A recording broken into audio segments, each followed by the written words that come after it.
on your dress means நம்ம என்ன நினைப்போம்? எடுத்து ஒரு அடி. No, but you are wearing. Isn't it? Put on means wear. So like that, idiomatic expressions will have its own meaning. See, the idiom is an expression or manner of speaking that's used in common parlance.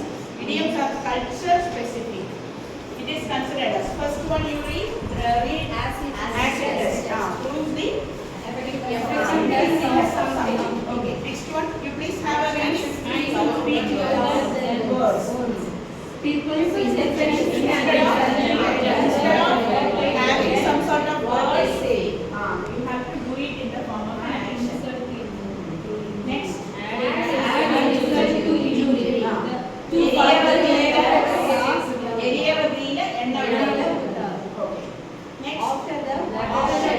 after the watershed means what? This also you keep in mind. This, give me a duster.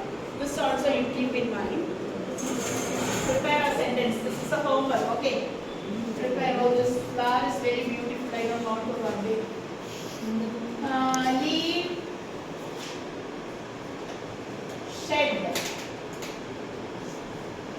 Okay. Trees. Train.